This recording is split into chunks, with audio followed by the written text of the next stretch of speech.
Greetings. Welcome to the Money Script Podcast. I'm your host, Johanse Harrison, financial advisor and financial literacy educator.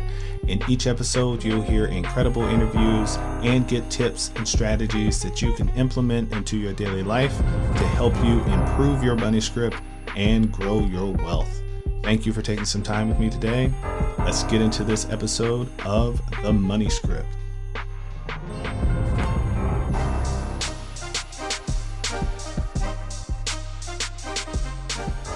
So, my man, Aaron, I appreciate you taking some time for the Money Script podcast. This has been a long time in the making, and I'm excited that we can get out of the chat group and have a real conversation here for the people. Yeah, I'm very, very privileged and thankful that you invited me, Johan. Tell us, how did you get started? Why do you do what you do? How do you do what you do? Give it to us. Yeah, so I am one of the co-founders of Misha's Kind Foods. We're Black-owned, dairy-free. We call it a dairy-free cheese company, but the truth of the matter is we're the dairy-free dairy. So we have a few products sort of in the pipeline, but what we're getting super popular about is our Misha's Kind Foods cream cheeses made from cashew and almond milk. That's the company in a nutshell. It's kind of exciting. It's a big market. There are a very small number of players in it. We're probably the hottest new kid on the block right now. Man, Johan, I got into this. I am a serial entrepreneur. I was an entertainment executive early in my life. I think I started in music at 17. I transitioned from music to film and TV.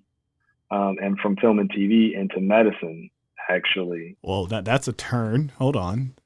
Yeah, I think I'm a little bit of a tinkerer as well. While I was in entertainment, I'd always had an interest in medicine. So I went back to school and studied to become a naturopathic doctor.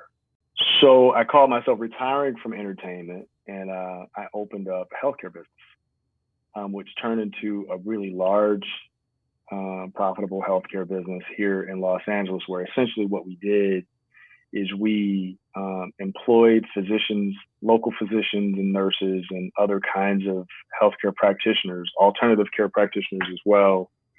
And we would create healthcare plans around our patients and then care for them in their home, build their health insurance for that. And so many of our clients were both individuals, but also companies like, all of the entertainment companies, local Sony and Paramount and Universal, both music and TV. So you were how the doctor showed up at the house.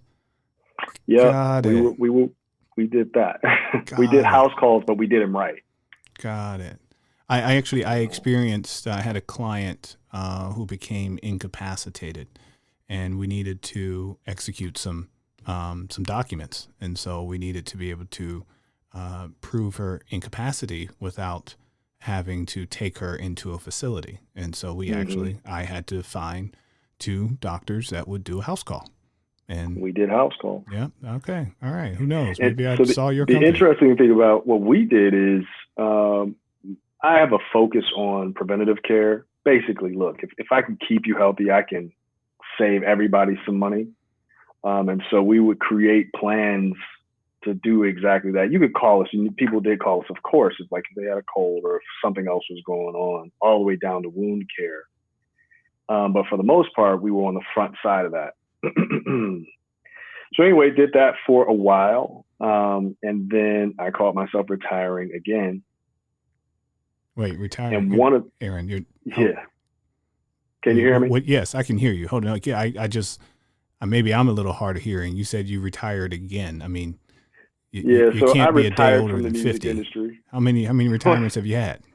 A couple. I like to retire. I like to say that I'm done, but I figured it out. So I retired from music. And then that retirement got me into film and TV. I retired from film and TV. And that got me into healthcare. And then I've always done sort of other things as well. So before there was a Napster, There was Indigo Music, which was a company that I started, which would allow you to sample songs over your telephone and then purchase them, much like what we do over the internet. And then Napster came along. Mm. It put me on vacation. So I went into film and TV. But yeah, so I've retired a couple of times. I also have had something to do with the cannabis industry, pretty significant something to do with that. I had the first dispensary in Beverly Hills. Okay. Pretty large indoor grow, 250 acres of outdoor grow. You retired from that too? I'm trying desperately to retire from that. Oh, okay. So, okay. All right. Well, now you're in the boom, so it probably don't want to retire now. I did it. I figured it out. I like to help people build their businesses with information that I've garnered. You know what I mean? To be honest with you, the cheese business is one of the first things that I've done, aside from healthcare, that I really love. You know what I mean? Like the other things were things I could do and I enjoy doing them. This is a thing that I really love doing.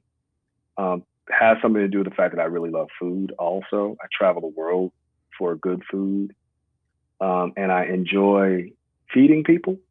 You know what I mean? Like I'm that guy who enjoys having a really big party and introducing people to great food and, great whiskey. And I would say wine, but I don't really drink wine, but you know what I mean? Hey, whiskey will do. That works.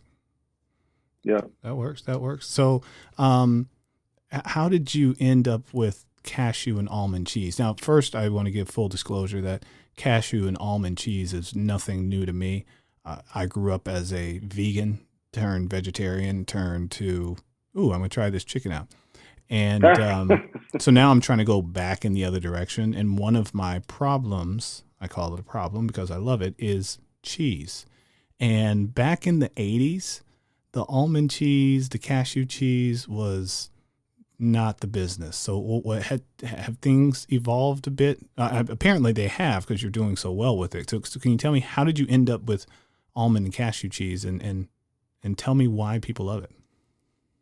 It's funny. We have a tagline that I actually really hate this tagline, but it has stuck, which is vegan cheese that doesn't suck.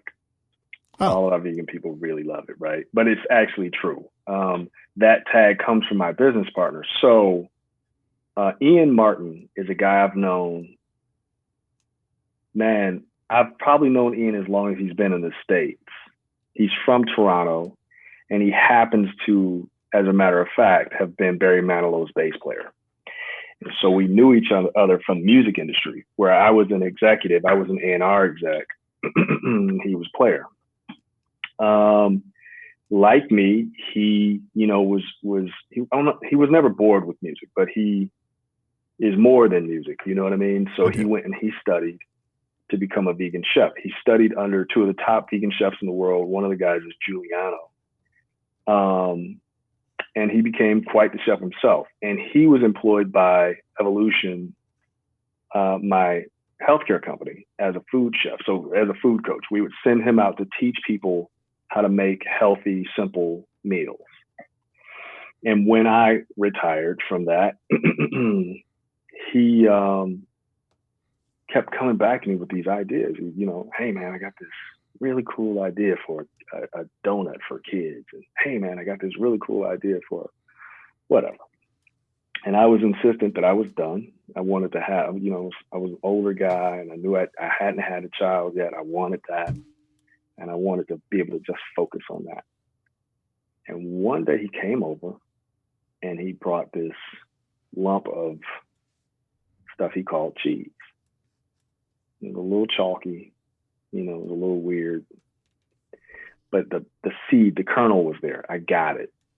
And so, we sort of toiled around that and, I pulled on his edges and pushed him in different directions. And ultimately, I actually ended up taking him. So Ian at the time he was a raw vegan. So he's a vegan chef. He doesn't eat meat at all, doesn't eat dairy. And I took him to one of my favorite places here in Beverly Hills called Wally's, which is like a liquor store with a cheese counter. And I had him eat cheese. He's a chef. He got it immediately. He went back to the lab and he came back and he was like, this is it. And it's cheese. And so for me, it was a no-brainer. We launched at that point. And that's how cashew almond cheese, that's how I got into it. And that's why it tastes as good as it does. I mean, there are some really basic secrets to it, but the thing that is not a secret, the thing that is really basic common sense is where all of our competitors are seemingly trying to make vegan cheese. You know, they're going out of their way to not make cheese, but to make something that is similar to for, you know, their audience. We are going out of our way to just make cheese. So we make cheese pretty much in the same way that you would make any cheese. The difference is that we don't use a dairy milk. We make a cashew and almond milk, and then we make cheese from that. Interesting. Okay. All right. So that means I can put it on pizza and it will melt. So it will do what really good cheese does. It won't necessarily melt. It will get really good and gooey. Gooey. Yeah, that's all gooiness. Yeah. I don't need it to drip off. No, I don't need Domino's cheese. That's not what I'm saying. Correct. But I do need the gooey chewiness of cheese and of course the I guess it's salt that's in cheese that makes it taste so amazing. So you get all of those things. We use. I almost told you a secret. Okay. Now you've said too much. And yes, ladies and gentlemen, he did tell me the secret, but you know, technology, I edited that part out. So, the real question is, how do I get that cheese in Dallas? So how Johans gets that cheese is perhaps different from how most people do, because Johans can call me and say, man, send me a box of cheese. And it just shows up like magic. We had a very interesting set of things happen to us recently.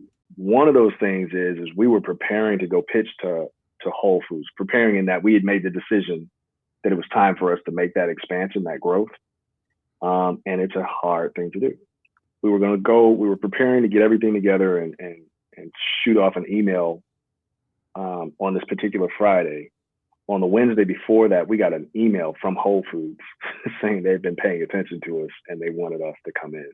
So that was awesome. Wow. And then, as it would happen, Ian was playing, because he still is an active musician. He was playing in a set. And one of the guys who was on the stage with him, musician, happened to also be the regional president of Whole Foods. What? Yeah. So these things all sort of aligned at the same time. That being said, we're delivering samples to them. I was just told today on Monday. My understanding is that Dallas has Whole Foods. Is that right? Dallas does have Whole Foods, and Whole Foods is Amazon. So that's all I needed to know. There you go. Man, I'm excited. You had me at queso. I just wanted that was the one that put me over the top, because I thought about it. I'm keep it 100. I actually probably wouldn't know the difference when it comes to things like queso, when it comes to things like pasta sauces, and especially because it's been on my palate before, I probably wouldn't even know the difference. You're not going to know the difference anyway. It will blow your mind. All right, all about cheese. Yes. Here, let me paint this picture for you. One of our flavors is a black truffle, right? So black truffle cheese. I sauce that, and I make creamy black truffle baked chicken. Ooh. Insane. I was just thinking about I thought you were going to say you stuffed some pasta shells with it, and even that. Oh, you use the 7.5 for the pasta shells and also the poppers. The 7.5 is jalapenos, habaneros, and strawberries for balance. So it's not sweet. It's just really nicely balanced. It's incredible. Wow.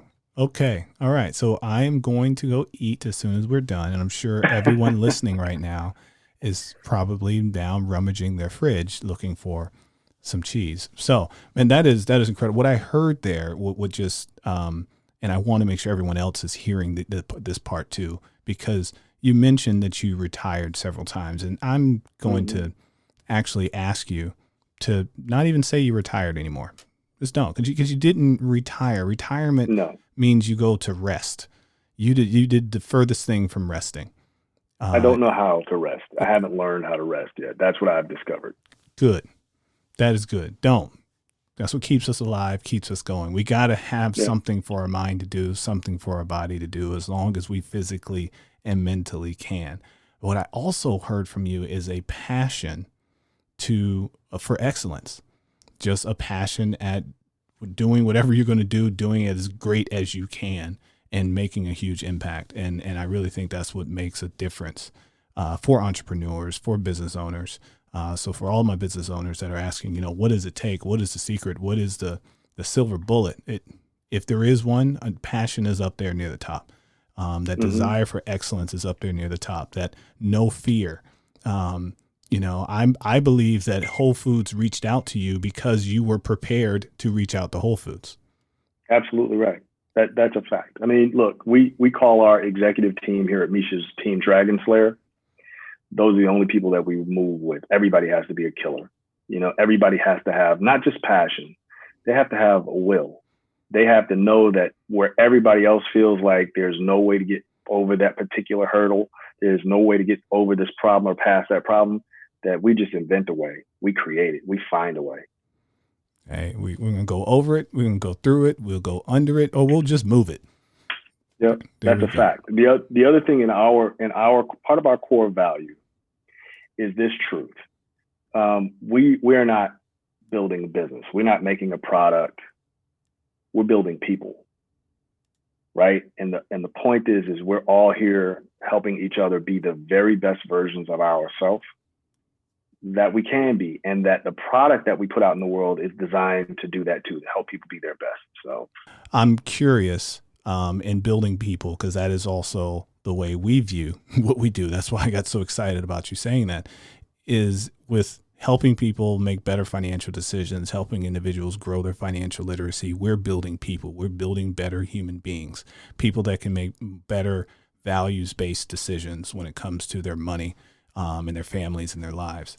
So I'm curious on your journey. You've done so many things. You've made lots of money and in lots of different roles. When did you become conscious of money? When did money start to matter to you? You're not going to believe this, but I would say recently, I've never had a strong relationship to money. That is a fact. Like, I've had a strong relationship with manifesting, creating things, doing things, getting things done. And, sort of this, maybe this is the space of youth, but like if you build it, everything else you need will show up, will come, right? But now at this side of sort of my journey, and also, what? Here's the truth. I realize this now. Now being a dad, I am a father of one child who is now 2.5 years old. She is amazing. Jackson is the best thing in the world, and it is because of her that money showed up as a thing for me to pay attention to. So recently, 2.5 years ago. And so was that, so it was the external stimulus. It was I'm asking, was it the responsibility of fatherhood? Was it I don't know any other way to describe it, but I understand it was her, but what is it what were the thoughts that you began to have when you started paying attention to the money piece of things? I'm a pure entrepreneur, meaning, I'm very accustomed to making money. I can make money. I make money for my partners. That's a super simple thing to do. But also, if I wanted to do something, if it took every dime in my account, I would burn it. I would risk it. That's I don't gamble at all. Like I won't hardly even play the lotto, right? But you'll never catch me in Vegas gambling. It would never happen. I did not catch you in Vegas gambling. That's true. I didn't. You will not do it, but you will catch me burning, $500,000, $1 million on an idea in a heartbeat if I believe in it. truth of the matter is I don't lose that often, but it's a gamble. And I didn't care because I knew I could figure it out. If I ended up with nothing, I knew I'd be able to pull myself back from it. Whatever time it took, whatever effort it took. I have both time and effort. I've got energy. But when this human being showed up on the planet, I don't want her to have to start from zero. You know what I mean? I had to start from zero. That was my story. So I want her to look at me and say, "Hey, Dad, I have this really great idea." And I just say, "Hey, listen, go in your account and make it work. Do it." Right? I don't want her to have to ask. Obviously, I'm a Southern guy, so we're going to have some restraints. But for the most part, I'm saying, like, I want her to be able, and I want her to be financially able from the beginning. Indeed. And so that's what the change was for me. Beautiful. Beautiful. Well, and you said Jackson, right? So Jackson. Yep. Daddy wants you to take some real risk, wants you to come up with some big ideas to build people. Yep. Because if you show him that it's going to help build people, he'll bet the whole farm on you. Just know that. Entirely. Absolutely right. Indeed. The whole cheese farm, that is. But I guess. Whole cheese farm. Whole dairy farm. Whole dairy farm. There we go. Dairy farm. Indeed. All right, brother. I think that is, I don't have any other questions. I appreciate you sharing, man. That was incredible. Do you have any questions for me? No, man. I mean, I like I said, I was just really appreciative to be able to come on and share some of this time with you. I know what you do. I know you're out here building people. I've watched you do it. So I'm just impressed, and I'm going to thank you for both myself and everybody else whose lives you've touched. Indeed. I appreciate it, man. Indeed.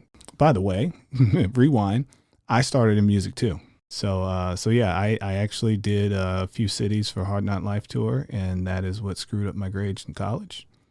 And yeah, and then I went into finance, just like that.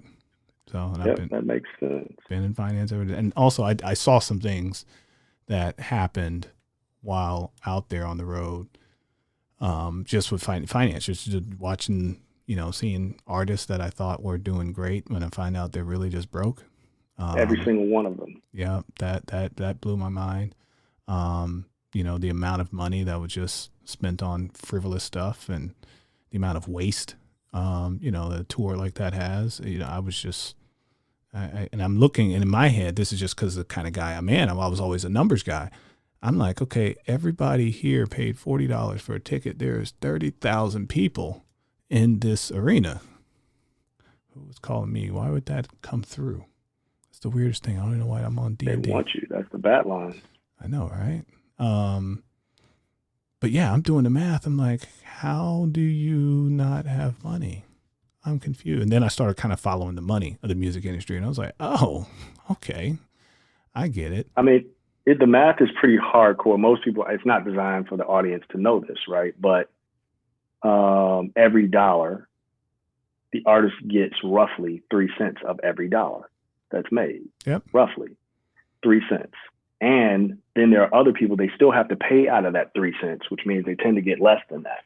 Yep. Right? Whereas the label, the managers, the attorneys, the agent, whomever else is involved with that particular game, gets everything else. And most people are not aware of the fact that, what the money that record labels give, or at least at the time gave to artists, was all a loan. And it was a fairly high interest loan. Very high. Predator loans. They really were. They were. And they were designed such that you could never afford as an artist to pay that money back. So I never had to give you anything. Yeah. And that famous story, we were involved. I was not in the music industry at the time. I was already in film and TV, but the guy who I went and took over this guy's production company, a director named Otis Salih, and he was engaged with the Waterfall video. Mm-hmm. And at the time those girls shot Waterfall, they had one car between them, which was a Suzuki Samurai. What? They were living, and all of them were living in one of the girls' mother's houses.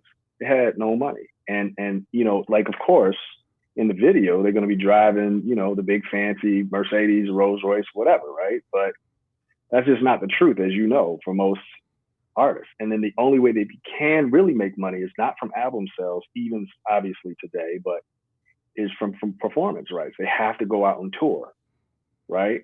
But if you are an artist and you go out and tour like them, but with a full band, let's say that for the sake of easy math, it obviously would be more than this, but let's say you got $50,000 on the night. Well, that's $50,000 split between you and all of the band, your manager, and the agent, anybody else who was involved. You're not walking away with a ton. So it's funny you mentioned that. I went to school in North Carolina A&T in Greensboro, and while with Def Jam, I was able to get access to lots of artists to do these quick little college tour runs, just do all the HBCUs. And I had the unique pleasure of getting Outkast in 1998. They were 10 G's each. Right. And I'm thinking at first when I book it, I'm like, whoa, and I'm making a little money too, but still I'm like, dang, they about to make 10 G's each. And then I get the call, what do you mean you only have one place booked? This is my first one. I was like, well, I mean, you're about to make 20 G's. It's like, nah, we need 5. Right. And I'm like, you're only here for 2 nights. They said, exactly. And I was like, oh. And then to find out after having some, conversations back behind the club with some of the entourage that travels with them, I'm like, everybody's getting a piece of this money? Yep. Everybody. I was like, oh, everybody. So it's not really 10 G's for Big Boy and 10 G's for Andre. It's maybe they're getting a G each and everybody else is getting $50 because all of these people are part of it. Like, man, okay, let's go. And so the literacy, more places. The financial literacy for those folks becomes hugely important, because if you're really only getting $1,000 and you have to work, there's 360 some odd days in a year, right? So if you want to make a healthy living, maybe you have to work, almost every one of those days. Yeah, you're working 4 or 5 nights a week. Yep. Yeah, and don't get popular, because then you got to do all the other daytime stuff, and a lot of that stuff's not paying because you're doing it for publicity. You're not getting a check when you go to a radio station. No. So. Yeah, it's a hard reality, but it's a reality that, if you're smart, you can make it work. I mean, I consult with artists today, and I just tell them, like, listen, if you're here to get rich, please go do something else. Yeah, I told my son the same thing.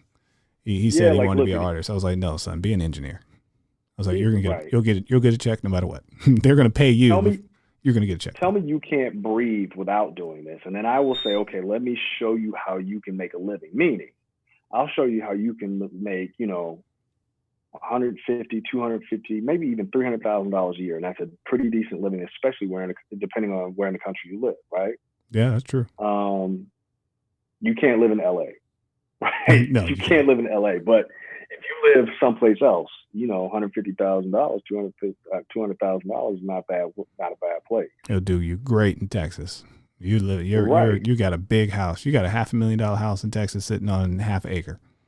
1,000%. In LA, you cannot live in a closet for that. But, but there's a way to do it. There's smart ways to be, smart artists. And there's smart ways to sort of own what you do, own your own publishing, start your own. There's just a lot of ways. There are a bunch of ways about it. That's a whole different conversation. Oh, yeah. We can do a whole nother podcast on that. And we will. Yeah. We will. I'm going to have to come back to you on that. I will. Indeed. Awesome. I love it, man. Thank you very much, Johan. Indeed, man. Thank you. I appreciate it. You have a great one. Talk to you soon.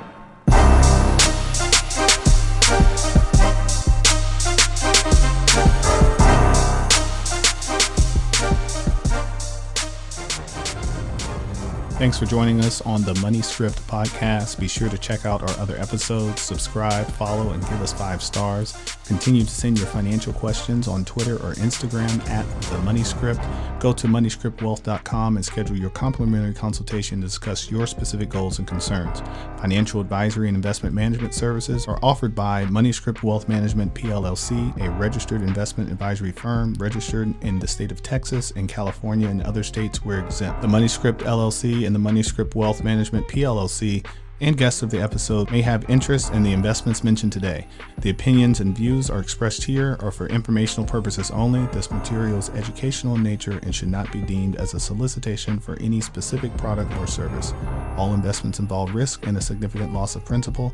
The MoneyScript nor MoneyScript Wealth Management offer tax or legal advice. Please consult your tax advisor or attorney for specific advice about your situation. Until next time.